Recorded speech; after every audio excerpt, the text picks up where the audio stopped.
Good afternoon, ladies and gentlemen, and welcome to the fifth and final session of Limitless 2022 For Children, for Change, for Life, World Vision's Asia Summit for Corporate Good. This session is entitled The Great Resignation, Volunteerism, and Re-engagement. We have an illustrious panel joining us. The Great Resignation, or the Big Shift, has been an economic trend since early 2021. We've seen employees voluntarily resign from their jobs en masse due to various factors. As we become more socially conscious, corporate volunteering is becoming more and more popular. Join us in this session with our panel of experts as we discover how we can re-engage our employees and help them find purpose, relevance, and fulfillment in their everyday work. Please turn your attention to the screen as you see this video.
Unfortunately, one of our speakers, Mr. Srikanth, is unable to join us today, but we are fortunate to be joined by our esteemed panel, starting with Abhishek.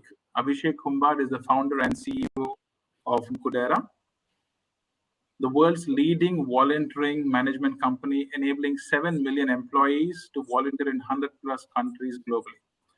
Featured in the Forbes 30 under 30 list and the MIT Innovators list under 35, Abhishek is a leading voice in the evolution of responsible and sustainable businesses. Abhishek holds a bachelor's in engineering from BITS Pilani and an MBA from IIM Bangalore. We also have on this panel Michael Sandiego, the Chief Finance Officer of the Eon Group. Mike Sandiego used to be a World Vision Scholar under the Ebenezer Project of the Evangelical Church from 1984 to 87. He is an active ambassador and has been promoting the advocacies of World Vision and has been sponsoring kids since 2022.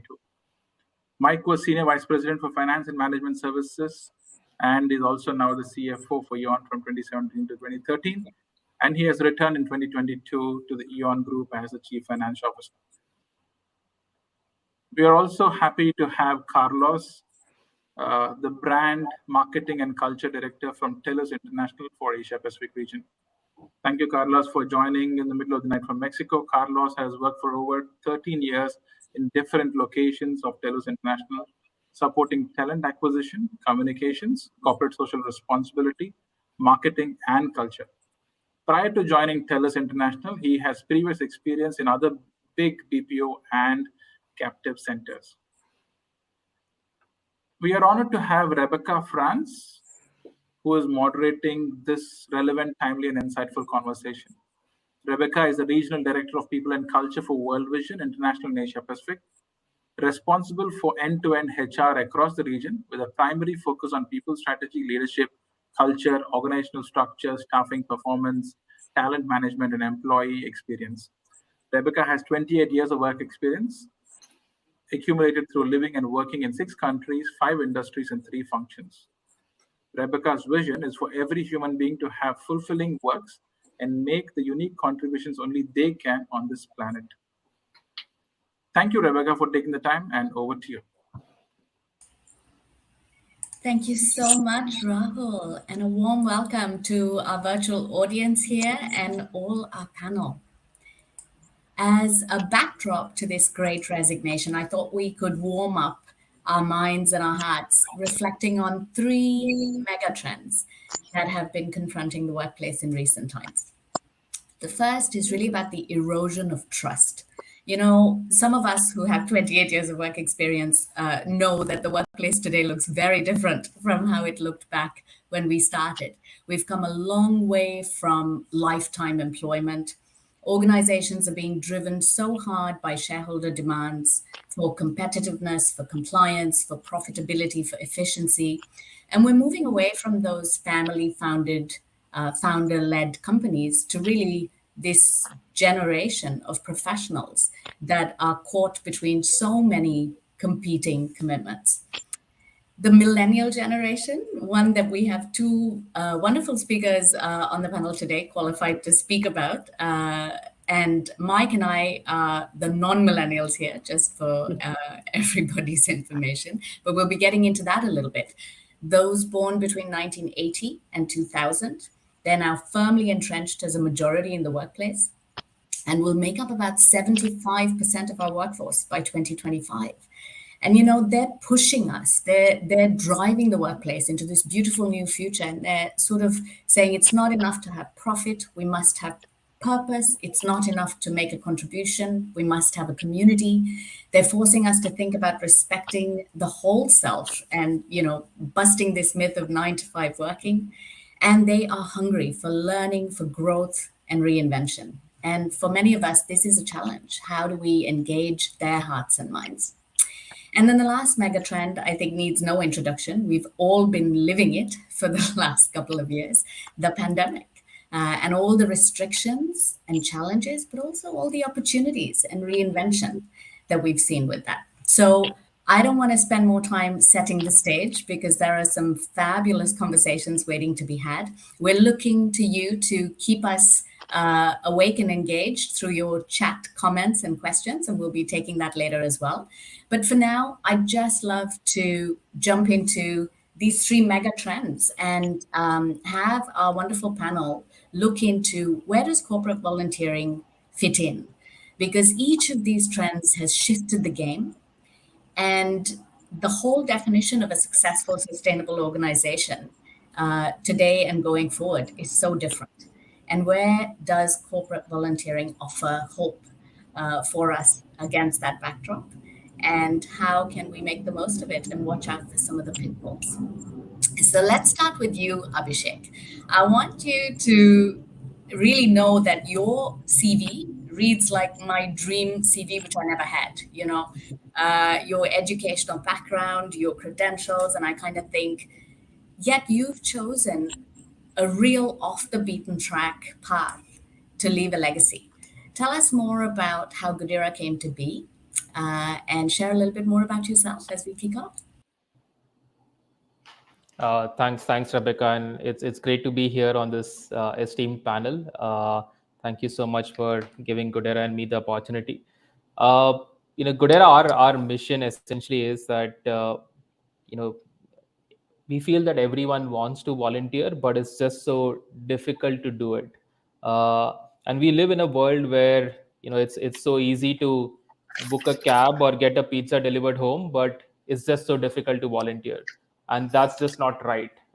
It takes a huge amount of effort to figure out the right kind of volunteering opportunity and have the right kind of volunteering experience for employees, and that's what we wanted to solve through technology. uh, we are a technology driven startup in some way, so our mission from a social impact perspective is to enable the world to volunteer, but using really really high class technology. In fact, most of our team at Goodera, we have about 250 odd folks, and most of our team have similar educational backgrounds like me, and really grateful to our team for making this happen, because we are really very passionate to make this work and make volunteering super simple for everyone to do it. And when I say super simple, it means that all the logistics around that has to be removed so that you could volunteer very very easily. And and that actually, we feel volunteering is probably become a lot more mainstream as part of culture for companies. So where it was a good to have probably a couple of years back, from a millennial and a Gen Z perspective, it's almost a must have. And this transition from a good to have to must have got accelerated because of the pandemic and the side effects of that. And one of the key side effects, as you mentioned, was the erosion of trust, which happened between the company, their employees, and the community. And volunteering is almost like a glue which can potentially connect these key stakeholders together and build or rebuild that trust in a more meaningful manner. And happy to share in more details, but just wanted to kickstart in terms of where we feel volunteering is playing a role, and Godera trying to use or leverage technology, like in so many other industries, to disrupt or make volunteering significantly better and more accessible to everyone who wants to do it. I love that. Make volunteering as easy as ordering pizza. And Carlos, as a millennial, you're probably very familiar with ordering pizza and sitting in your hotel room in Mexico. Love to hear your views on the mega trend of millennials and how you see that. And I'm sure you're going to set me right that millennials may not be the ones driving the philosophy in the workplace. And you've been sharing a little bit with me backstage about Gen Z. But let me leave it to you. How do you see volunteering and the megatrend of millennials? Thanks, Rebecca. So one of the main points that I would like to place here straight ahead is how we need to debunk the myth that the millennials are this careless, fragile generation, very unstable, that don't spend too much time in the same company. I think we need to understand that we have impacted so much the way that business are done. Not only because we have come and disrupted workplaces, we have made sure that, as Abhishek was mentioning, now corporate social responsibility is almost a requirement in every company. But we have evolved, right? People think of millennials as this super young people, but I'm 37. People who were born in the 80s is already 42, and they're still millennials. Our objectives have changed, and the way that we perceive millennials in the early 2000s, it's not the way that we should perceive the generation now. We are Intel's International, 87% of our team members are currently millennials. So we have jumped ahead of the trend of 2025 that you were mentioning. And we have seen how attrition's pretty low. Obviously, the Great Resignation is affecting everyone across the board, but we have sustained pretty healthy numbers of attrition in our pipeline. And it's because 87% of the people cares more about their work, cares more about the environment in which they work, and making sure that there's a lot of small things around flexibility, diversity, and corporate social responsibility that are maintained, that are valuable for them, that makes the decision for them to stay or to leave, makes it a little harder to leave. So good. I love that. The generation that's bringing caring, community, and conscience to our corporate culture. And so agree with you from my experience. But Mike, let's hear from you a little bit as the CFO of Eon.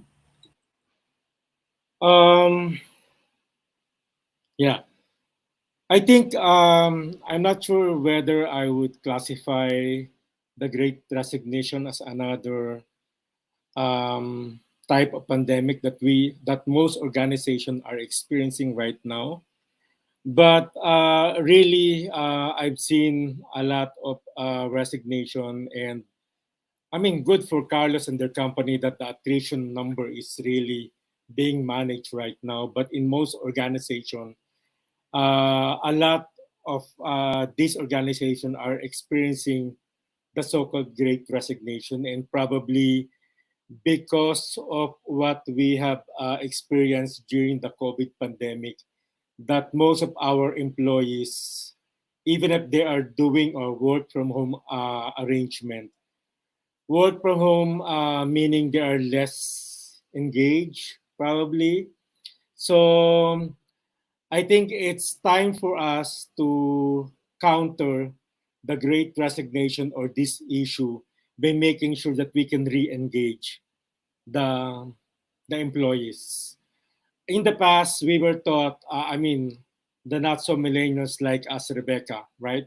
In the past, we were taught that we have to achieve productivity, enable for us to say that we have achieved successful management.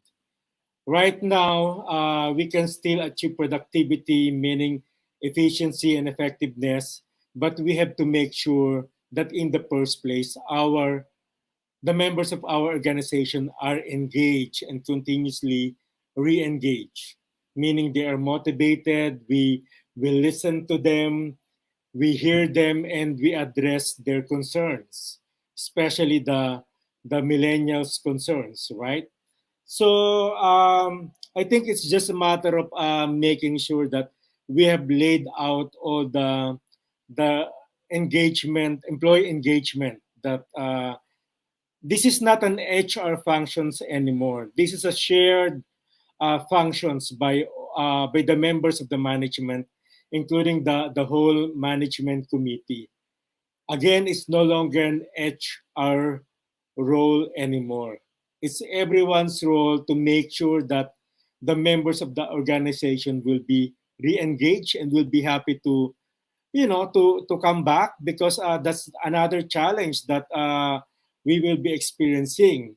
They have experienced the 100% work from home, and now we would like to introduce a hybrid setup, meaning work from home probably 3 days in a week, and then another 2 days work on site, to make sure that we can still um, listen to them effectively and address their concern, do some collaborations and what have you. And also, volunteerism is, I agree, an effective way to re-engage our people, especially the millennials, because they can feel that there's a balance between profit and purpose by doing this volunteerism act for the chosen organization. I remember, no, allow me, I just remember in the past we've been, as a company in Aeon, we've been doing several engagement, like we partner with Hands on Manila. Hands on Manila partner with Habitat for some building houses, and then we do some coastal cleanup. We also did a reading in the Museo Pambata or Children's Museum, just like what Carlos is doing in Telus. And we also tried to introduce another volunteerism with Kite Foundation. As a matter of fact, no, I would like to share with you guys that during the pandemic, some of our creative people were able to come up with a book, with a storybook that will be used to read to the childrens with cancer in Kite. And another engagement that I can still remember is the introduction of World Vision sponsorship in our organization. That was 12 years ago.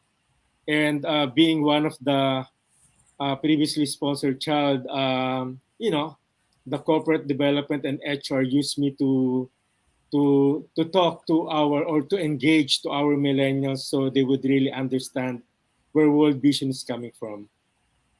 Thank you. Thank you, Mike. And I love that call to action. Engaging our workforce is not an HR responsibility, it's across all of us to create that sense of community and that stickiness in our workplaces. And Carlos, let's turn it to you to tell us a little bit about what's so special about volunteering. I mean, there's a ton of things we can do to engage employees, from providing breakfast on site before the pandemic to, movie nights. And I've heard of all kinds of exciting ways organizations are competing to be sticky. What's your thought on how volunteerism stands out in that space of options for engagement, and how do your people respond? So one of the things that we have figured out, obviously after a lot of time of putting together activities for our team members to volunteer, is there's a direct correlation between volunteers and let's call it loyalty, or the possibility of you leaving. We have found a very strong connection, and regularly the programs that have a higher percentage of volunteering have a fewer percentage of attrition. When we do our surveys on a yearly basis, one of the questions is if our team members consider that TELUS International creates an impact in the community. And over the past, let's call it 5 years, that question has been consistently over 90% in positive response. So our team members really believe that we create an impact in the community. And when you compare the numbers of volunteers, our goal has always been in between 40 and 60% engaged volunteers within our organization. And in a 20,000 team member organization, that's a very high number. So it's very interesting how even 60% of our team members are volunteers, because we regularly reach our goal. 90 to 95% of them think that we create an impact in the community. So even those who don't volunteer are highly influenced by those who volunteer. So the effect that you create as a volunteer is sort of a ripple effect that ends up affecting the way that you perceive the company, therefore making it harder for you to leave, because you think you're in a good company that's making an impact to the community. So it's really interesting how making sure that you have a strong, steady program for corporate social responsibility impacts your numbers. And I think there's a lot of conversations that we need to have, but one of the most important topics is making sure that your corporate social responsibility programs obey to objectives that are bigger than what your company think. And making sure that everything is tied to something that's relevant for the country. So it can be as easy as in the Philippines, for example. I know that there's a government plan for development towards 2030 that has 15 different objectives. We try to tie all of our activities, even if they're minimal, even if they're telling stories to children, like Michael was telling us, making sure that people knows that literacy is one of the objectives for the Philippines towards 2030. And it's also a UN objective for development. So it's making sure that they understand that even the small actions have higher impact that contributes to the development of their country and even to the UN objectives for development. So making sure that the impact that they're making as volunteers have the higher reach, and for them to see it, I think it's incredibly valid. It gives you the feeling of contribution, and that's very fulfilling for all of our team members. You make such a good point around contribution, because I think sometimes, even in HR, I see us falling into this pitfall of linking everything to compensation. And the data tells us something completely different. The key to stickiness, loyalty, engagement is really not in compensation. That's more a hygiene factor. But it's this sense of being part of something bigger than ourselves. How has the pandemic and having people stuck at home, not being able to get out into communities, affected TELUS's volunteering efforts? It made me laugh a bit. Honestly, I have a fantastic team that switched pretty quickly during the pandemic. I was impressed on how everything changed so fast. I was overwhelmed, but my team quickly reacted. We started putting together opportunities for you not only to volunteer yourself, but to volunteer with your family, since you were spending a lot of time with the family that you were living with, or with your close circle that you were sharing your space at that time. So we created activities in which you don't need it to be in the same space with somebody. It could be translating a book from Tagalog to English, or from English to Tagalog, or recording science classes. So you would have to create like a quick 5 minutes video in which you would do a lesson of science for kids that weren't able to go to school. Or we also did storytelling for kids who were not able to go to school, and they were able to spend time with volunteers, at least online. And one or not, one of the objectives that I think we collaborate towards is parents did not know what to do with their kids the whole day during the pandemic. So even having a volunteer reading to them during half an hour was such a relief for the parent and such a joyful experience for the kid, that it was important. So I think it proves that you don't need a huge budget, you don't need a big activity, you don't need buses or lunches. If you want your organization to create volunteer experiences, it's completely possible, and it doesn't require a lot of resources to make it happen. Well said. And I think, Abhishek, this is your cue. I mean, you have put together volunteering opportunities and people who have the heart for volunteering for so long now. What are some of the challenges that we face? I mean, it sounds like there's, as many ideas and possibilities for volunteering. How do you sort through all of that crowded space and choose a cause? What would your advice be? Yeah, and we now have worked with a whole bunch of different companies, enabling their employees to volunteer all across the globe. So right from an Apple to a Nike to an IBM, enabling millions of employees globally to volunteer. uh, I think the best way is that you give the choice to the volunteer as to what they want to do, rather than doing it just top down. It has to be a lot more, bottom up, and a lot more democratic. And we have seen now team managers taking the lead, wanting their teams to go out and volunteer. So be it team leaders, ERG members, chief of staff, EAs, HR managers, office managers, like a whole bunch of different stakeholders saying that what's the best way to engage my employees. And so there are two options. One is what they might call it meaningless and meaningful, right? There are two kinds of engagement potentially you could do. And the some of the typical HR engagement activities have become like fodder for stand-up comics, that this is what HR gets us to do and thinks it's engagement, but it's just a potential waste of time and a tick mark exercise, but I have to do because I'm an intern, so just show my enthusiasm towards it, but I just don't care. Like so that's one sort of engagement versus something which is significantly more meaningful, where what you do as a group actually leads to some output which is helpful for someone else, and that makes that engagement significantly more fulfilling and satisfying, and builds that connection and bond and empathy amongst hybrid distributed teams, which is like really really shaken right now, with hybrid workforce and employees shifting from one company to another every 2 years. How do you build that trust? How do you have an environment where employees are not taking up hats of a CEO and an intern, but all of them together for a cause? And that makes it a much more vulnerable and much more vulnerable conversation, so that employees are much more freer when they volunteer and pour their heart out on different topics. So you're volunteering for STEM education, volunteering for racial equality, volunteering for pride, like for different causes.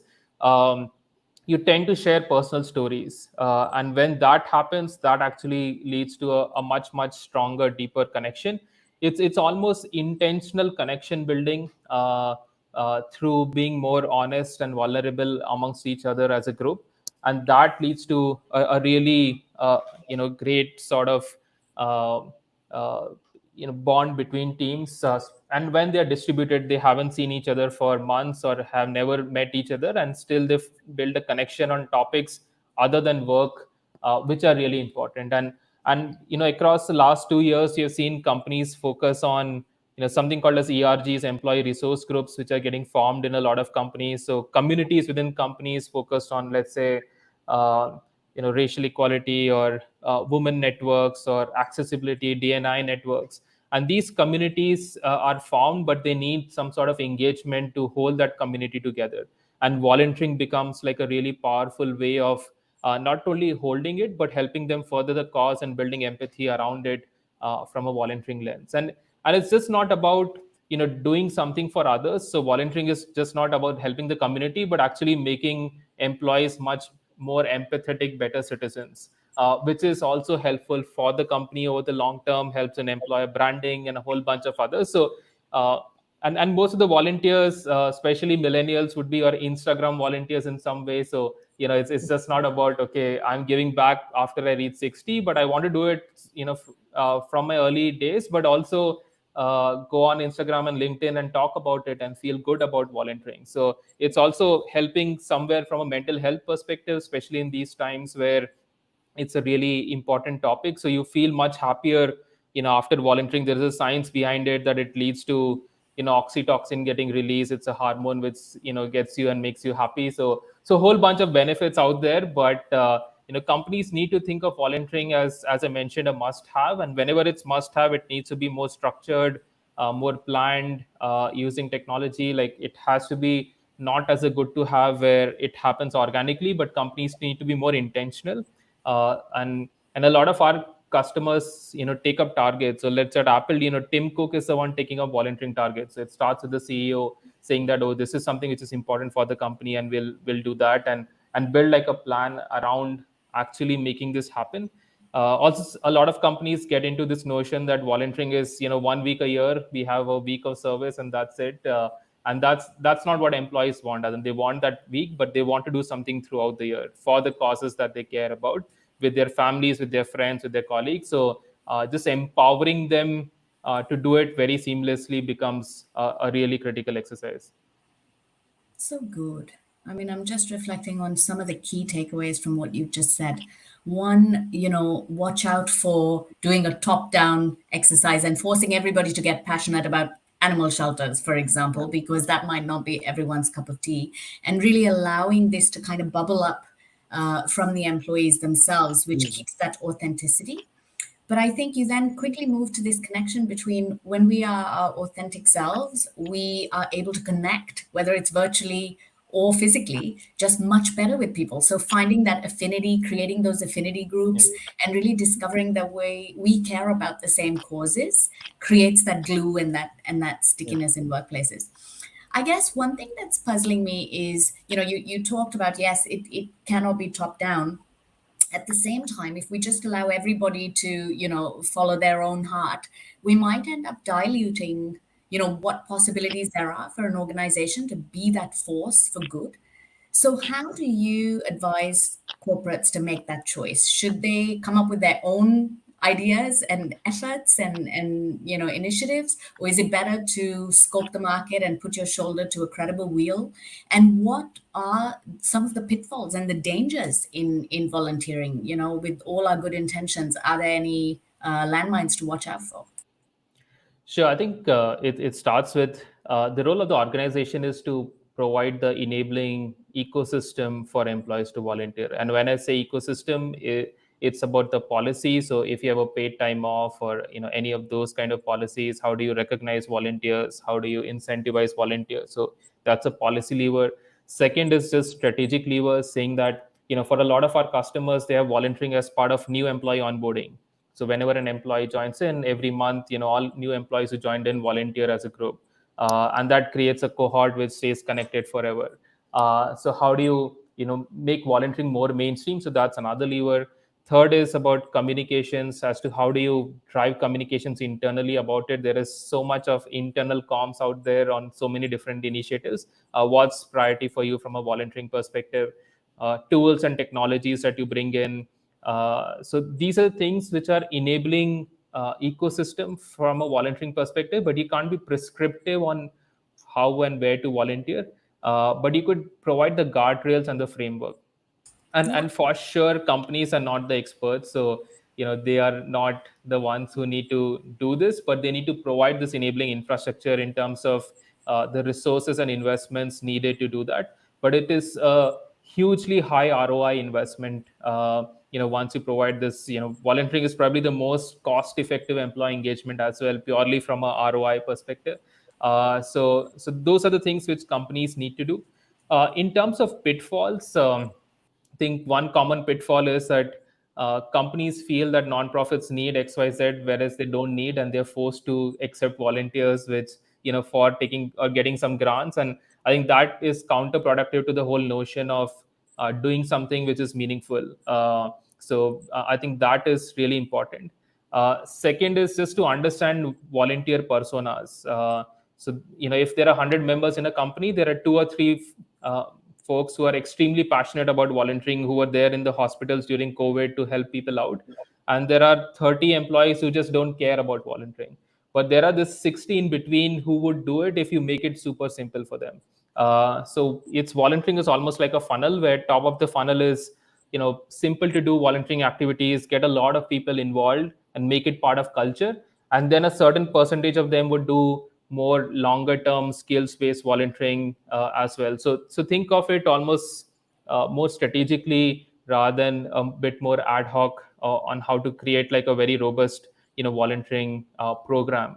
So these are So some of the helpful. sorry, go. No, thank you. I was just saying it's so helpful. And Mike, you and I were talking about this earlier. There's this sense of do gooding, which is just going out and helping someone. And then there's that slightly more strategic view on impact and long term impact and sustainable transformation. And, when we've got all this energy around volunteering, how can we channel that to make sure that we're not just painting fences, but actually changing the future?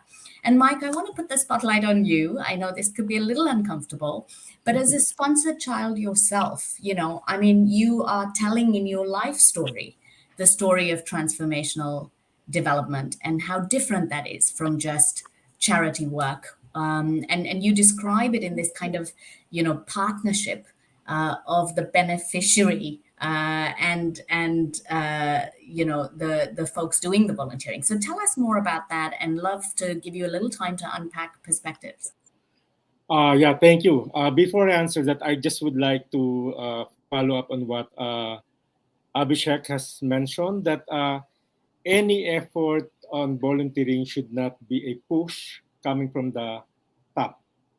It should be agreed among the employees or among the members of the organization that we want to do this, not because we want to comply on our balance scorecard and show to the other companies or organization that we are achieving all the high marks in our balance scorecard and hitting that corporate social responsibility points as well.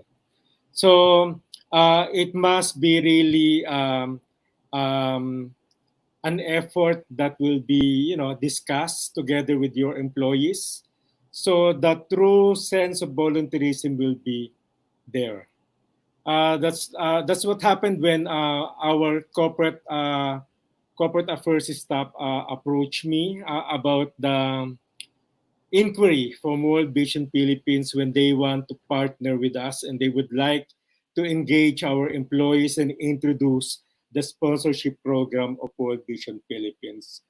And then I told her, Anna, I used to be a World Vision child. And she was really surprised. She couldn't believe it. She thought I was just joking. And really at that time, looking at her CFO, she couldn't believe that he was once, or I was once, a World Vision sponsored child. So anyway, I told her that okay, let's welcome World Vision Philippines, and to make it more acceptable or engaging to our employees, let's make it a salary deduction thing. So employees wouldn't feel that it's hurting their pocket or it's being credited to their credit card every month. So let's make it a salary deduction. They will really volunteer spending probably at that time 600. Now I think it's 750 pesos for a child. So we started the introduction of World Vision program by announcing to the employees in a town hall meeting. So it would appear that we're not cascading this or we're not imposing the program to them.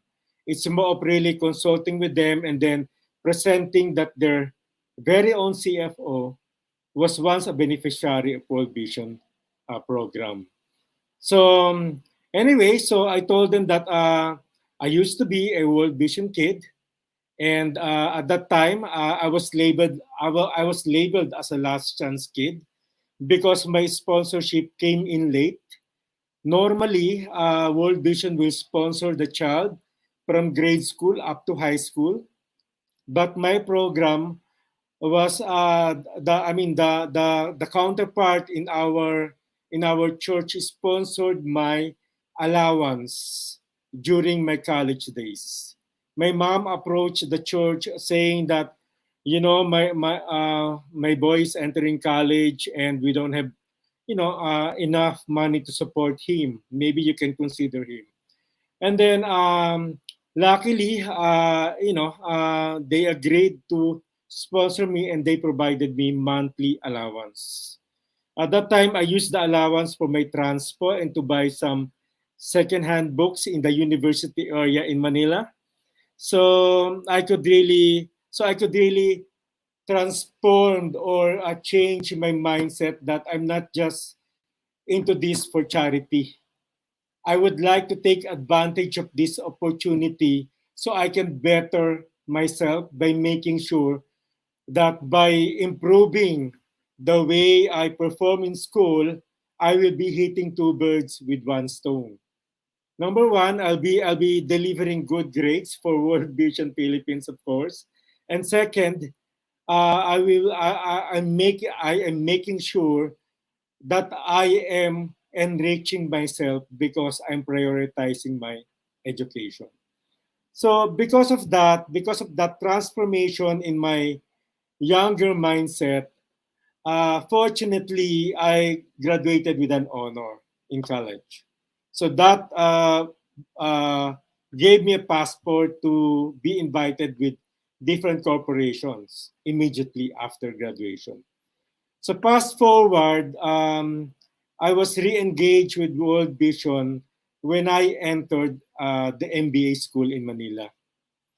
In one of our elective courses, the human resources manager of J&J introduced World Vision in our class and saying that maybe your company is not doing this, but you can do this on a personal level, making CSR as your own PSR or personal social responsibility. Um, I did not think twice at the time. I stood up and then announced to the class that, you know, guys, I used to be a beneficiary of World Vision Philippines. So this project is legit. So please let us try to join the program, patronize the program that World Vision is promoting in our class. So the professor together with the invited speaker from J&J were happy to note that I stood up and supported the concept of CSR/PSR. That's what I also did when we talked to our employee during our town hall meeting. What impacted me during the time was when I heard one of our utility guy talking to our messenger, convincing the messenger that, Adrian, I cannot contribute the monthly 600 just on my own, but I would like to participate in this volunteerism. Can you share the 600 with me?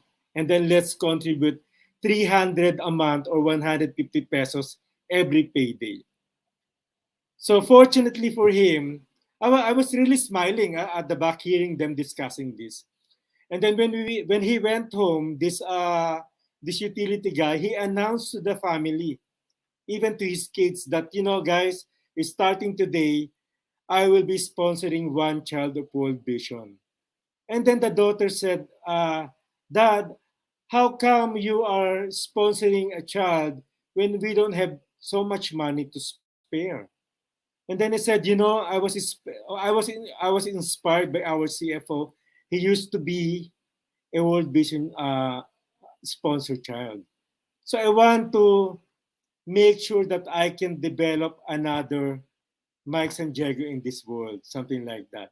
So the daughter was also inspired by his father's decision, and I just heard after a couple of years that the daughter keeps on bringing medals, gold and silver medals from school. She performed better in school because thinking that, if my father is supporting one child so she can go to school, why not make the best out of my schooling as well?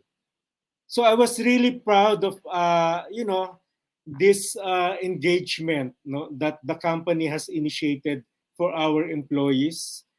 We have achieved not only, we have not just participated with the World Vision Project, but it created a lot of positive impact to our employees. And up to now, I keep on, sharing these stories to the World Vision events that I'm being invited to. Really, it really melts my heart hearing the stories again and again. Thank you. Thank you, Mike. I think you had us all just, from the get-go on your personal story, and really moving. And I think it just helps me also to reflect on, we're talking about volunteerism as a corporate, a piece of the corporate strategy toolkit for engaging employees. But really, the two things you highlight through your story is how it changes us as people to be doing this, and the impact that has on folks back at home and the folks that touch us. And I think the second thing is really that this can be the gift that keeps on giving, because you talked about two things, but really what you probably don't see and we can see is how you're also paying it forward. So, I think there is that multiplier effect that can be created when you make smart choices around volunteering. I see that we've got a couple of really thought-provoking questions from the audience, and I would just love to direct them maybe to each of you. Abhishek, this one from Gerald Harding says, how can large INGOs like World Vision, who have grassroots presence, come up with volunteering opportunities? And how will that contribute to the INGO's strategic goals? And I think it's so much nicer to have that answer from an outside-in perspective than from a World Vision perspective. But I know that a little later, Chris Devarakam is going to come and answer exactly that question for you, Gerald. But just so we don't miss this opportunity to get some wisdom from you, Carlos, in a couple of minutes, could you comment on Gerald's question? It's for me, Ravi. So I don't have. Oh, sorry. Good. Yes, I think it's gonna be you, Abhishek.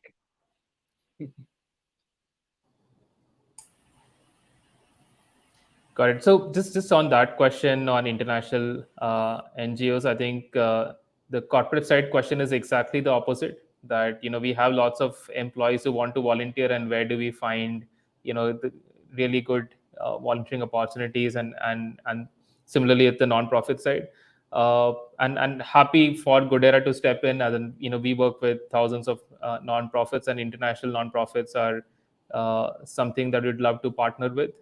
We work with a lot of UN agencies and a whole bunch of others. So, and we have a separate team that helps nonprofits create or co-create the right kind of volunteering opportunities that is right from a corporate perspective, but also beneficial from a nonprofit and an end beneficiary perspective. So this is something which has to be done, and happy to work on that with you, and maybe we could touch base offline on that.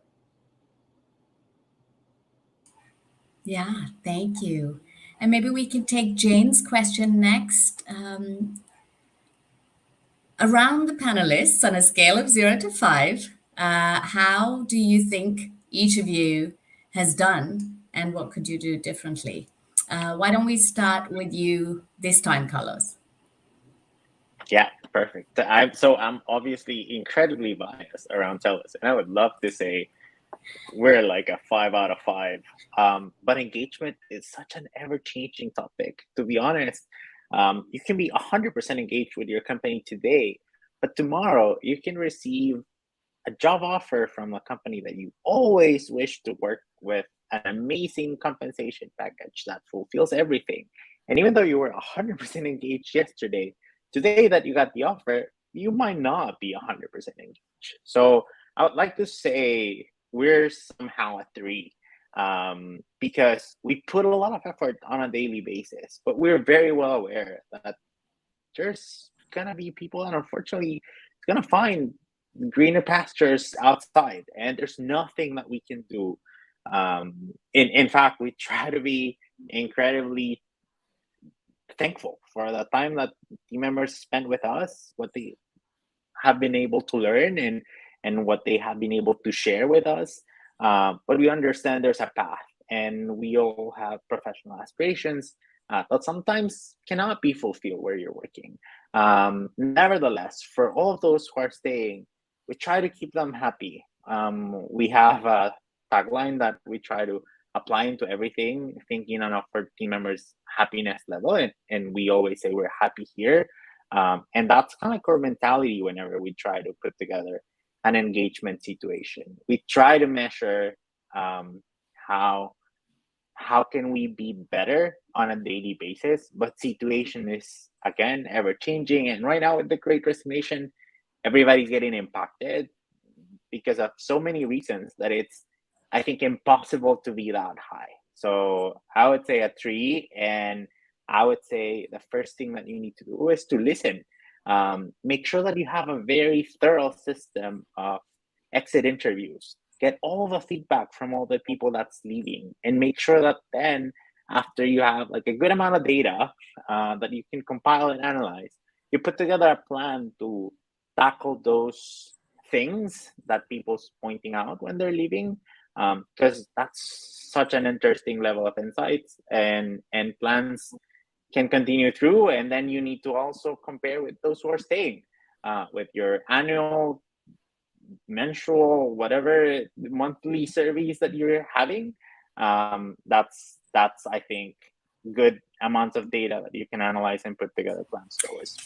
Thank you, Carlos. I'm actually going to skip forward, Jane, if that's okay, and give you a chance to maybe connect with Abhishek and Michael offline, because there is another really interesting question about selection of volunteering opportunities. And I'll open that up for the panel.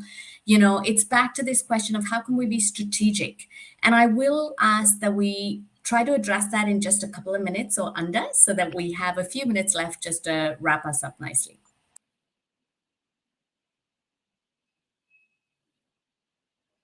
Abhishek, do you want to jump in on this one? Sure. And I would say that so volunteering, essentially, one is simple to do and one is, let's say, skills-based volunteering. And typically in skills-based volunteering, you would want to leverage the expertise of certain functions. Let's say to your marketing team, your finance team, your tech team, and there, if it's aligned to your skills, then you should take it up. But in general, the philosophy is it's more community first and more employee first. I think a lot of your CSR programs can be strategic in nature, wherein you add value beyond cash. But a lot of volunteering is more about your employees and people, which is should be more community and people first. And that was a beautiful comment about that too, you know, not getting it mixed up between CSR, philanthropy, and volunteering as a tool for engagement and as a channel, I guess, for our employees to feel more engaged in their communities. I'm going to ask each of you to give us your 60-second closing comment on this so fascinating and engaging topic that I think we could be here for another hour. But let me just ask Michael, in 60 seconds, key takeaways and a summary for the session, and then we'll go to Carlos, and Abhishek will let you bring us home. Again, I would like to reiterate that CSR should not be top down or regarding this as a corporate objective. It's a separate thing. Once you engage your employee and make it part of their own, then it could be sustainable. Like what Carlos has mentioned, even if they left the company or leave the company, they will still be doing the same volunteering act after. So, not with all modesty, not just paying forward or really being gratitude of what I have experienced under World Vision, but almost every day I would like I would or any opportunity I would really take to post in my social media account about World Vision. Whenever I'm invited, I would really post about it in all of my social media accounts, even LinkedIn. And so I can encourage people to join the cause, because it's not just about giving opportunity to children, but also um, getting into the other cause that World Vision Philippines is advocating, like when there's Thank flood you, or Michael. when there's I'm earthquake and concerned whatsoever. I'm sorry, I'm going to leave it there because we might not have time for hearing Carlos and Abhishek's closing comments if I don't. So, Okay. Carlos, over to you, and then Abhishek, do bring us home. Yep, sure. So I think it's important to say that the Great Resignation is here. It's unavoidable. We're all going to lose people. We need to focus on those who are staying. We need to make sure that we listen. We need to make sure that we have a strong plan. And we need to make sure that that strong plan includes opportunities for volunteerism, which is something that we have proven almost that impacts directly the level of loyalty and willingness to stay of our team members. And just to add to what Carlos mentioned, the future of work, as we know, is fundamentally transformed, and volunteering is and will be mainstream in this future of work. So, from a corporate perspective, instead of being reactive to it, be proactive and have a structured volunteering program to offer to your employees. If you don't, they would figure out a way to do it, and it's much better you do it for them. And from a non-profit perspective, again, this is a great way to engage employees and companies. So also be proactive from that perspective. So this is mainstream, will be mainstream and big. So make sure you are prepared for it. Thank you all. And over to you, Rahul.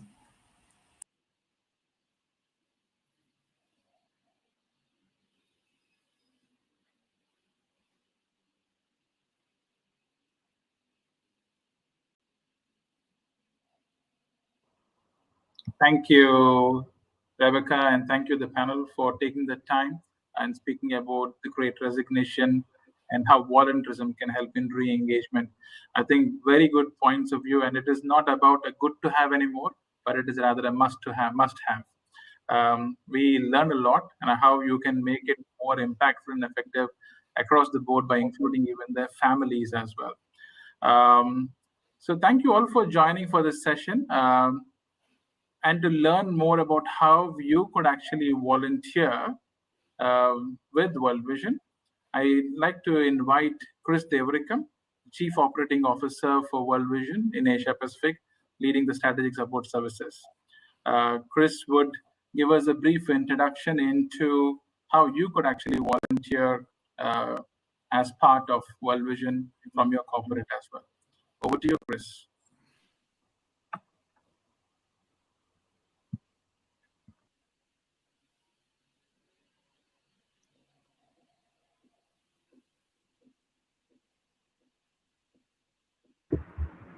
Thank you. Thank you, panel, for very powerful discussion.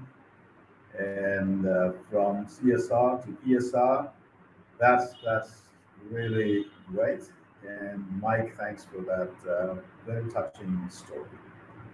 And good afternoon, everyone. Thank you all for joining us for Limitless, for children, for change, for life over the last 2 days. As Rebecca and the panel were discussing volunteerism and re-engagement, I was thinking of what better way to volunteer time than to spend it with young people. World Vision in Asia Pacific works with close to 4 million young people between the ages of 12 to 18 years across 25,000 young people clubs. These young people clubs give you the opportunity to invest in your human capital while improving employee engagement. Corporate volunteering is not an aspiration for us, but a goal. Let us watch this brief video on adopting a young people's club that will be transformative for employees and children.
Wow, that's powerful. I have visited some of these clubs myself.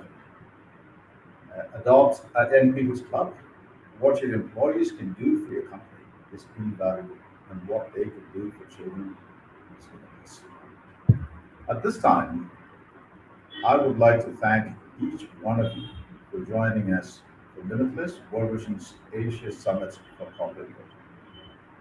This is the first event of its kind for us at World Vision, albeit virtual, and we are so glad that you've been part of it. We hope that you have gained some valuable insights from our various sessions. We've explored how the youth can potentially be instruments in achieving inclusive growth if we invest in programs that enhance their education, help them develop development skills, and involve them in the conversations and decision-making processes that affect them. Empowering the youth means regarding them as more than just beneficiaries for our programs, but capable partners and future leaders in sustainability. And as such, we must commit to authentic listening, collaboration, and co-creation of solutions for our youth-centered issues. And overall, businesses and corporations must create opportunities for youth in which to participate in order to succeed in their various industries. We have gleaned from our session on technology that while it can be an enabler of equitable education, we must focus on solutions for improving access, especially for students from the marginalized and underserved sectors to fully benefit. Further, we not only have to make technology more accessible by addressing issues such as infrastructure, but we must also invest in programs that support the teachers and educators who are crucial in the delivery of quality education to all. We're also reminded in the session that, like many pursuits towards sustainability, we cannot do tomorrow. And as such, building partnerships with government, civil society, the academia, and the community are all helpful in ensuring equitable education. We've learned about the various ways businesses have been helping young hunger while creating sustainable food systems. We've emphasized the urgency of addressing climate change and that businesses don't have to forego the bottom line when committing to climate action. And we've learned the value of volunteerism for re-engaging employees in our corporations, but also as an effective source of support for communities. In sum, we hope that you've been inspired by the many examples of how businesses and corporations can play an important role in our world alongside government and civil society to achieve the Sustainable Development Goals for all. We can only imagine what the involvement of businesses and corporations committed to sustainability would mean and what a significant difference it could make in the lives of men, women, and especially children. In these challenging times, we may all have been slowed down by the pandemic, by conflicts, and by other obstacles. But we believe that together we can overcome these challenges and succeed. And my sincere thanks to Neville, our Research Development Director, for his support and all-around coordination. Grateful as well to the Limitless team, Michelle, Saeed, Gan, Peter, Pradeep, Jeff, and Rahul, who have designed, resourced, and executed this event in the last 9 months. We would also like to place on record our sincere thanks to the advisory group made of regional function directors and support office colleagues, Larry, Ryan, Venice, Winnie, and Lily, among others, who provided their valuable advice throughout this endeavor. And finally, this event would not have been possible without the coordinated support of Pam, Angie, Cynthia, and the team from EY. We praise and thank God Almighty for His wisdom, direction, and presence at every moment of this event. Once again, we thank you for joining the session. As we close, we invite you to stay and network in the lounge or the booths. Thank you.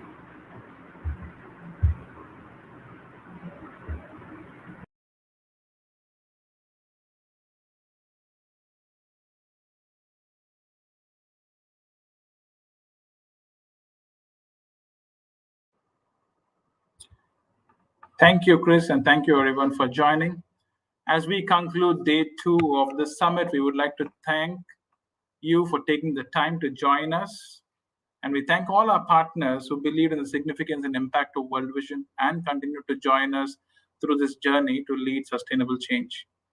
We hope to see you all at the next Limitless for Children for Change for Life, World Vision's Asia Summit for Corporate Good.